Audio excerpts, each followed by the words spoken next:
بسم الله الرحمن الرحيم وأنيقو عبد الرحمن oo idiin soo gudbinaya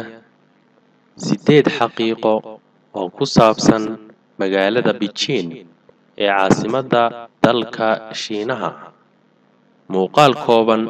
oo World Economic baraha bulshada ku sii daayay ayaa lagu sheegay 8 xaqiiqo oo la yaab leh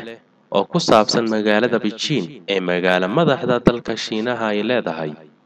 xaqiiqooyinkaas cajiibka ah ayaa isugu jira kuwo dhaqaalaha la xiriira iyo kuwa dadweynaha ku nool magaaladaas la xiriira xaqiiqada koowaad qiimaha hantida guurtada iyo maguurtadu waxay kordheen 22% sanadkii 2016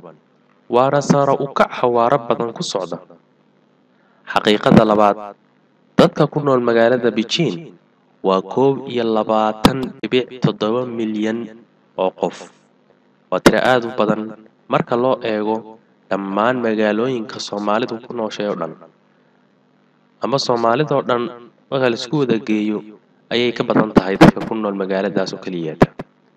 hase ahaatee ma aha magaalada ugu dadka badan dalka Shiinaha oo Shanghai ayaa ka badan waana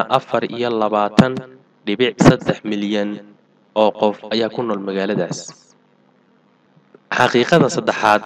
Beijing gaaska dabiiciga ah ayaa loo isticmaalaa korontada waxaana dhawaan la xiray shirkadii ugu dambeysay ee kuwalka ka dhalin jirtay korontada talaabadaas waxa loo qaaday si ay u yaraato amba sida ay u yaraadaan hawo wasaqeynta oo waxaynu ognahay dalka Shiinaha ama magaalada Beijing inay tahay magaalada ugu hawo wasaqeysiga badan marka loo eego caalamka magaalooyinka ku yaala xaqiiqada afraad 70,000 oo kamid ah tagaasida ama gawaarida magaalada ayaa la dhigay taagaas korontadu ku shaqeyso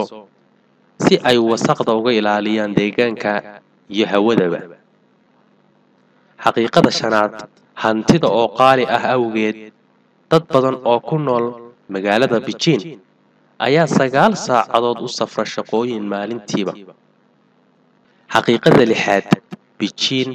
waa magaalada ugu sareysa xagga qiimaha kiraynta guryaha gawaadhida iyo wixii la mid ah celceliska kirayntu waxa ay 1.2 ka sareysaa celceliska mushaharka shaqaalaha xaqiiqada toddobaad garoonka diyaaradaha ee magaalada Beijing waa garoonka labaad ee ugu mashquulka badan dunida xaqiiqada sideedaad sanadka 2022 magaalada Beijing waxay noqon doontaa magaalada kaliya ee martigelisay ciyaaraha Olombigada labada xilli ee xagaaga iyo jiilaaga qorxeedka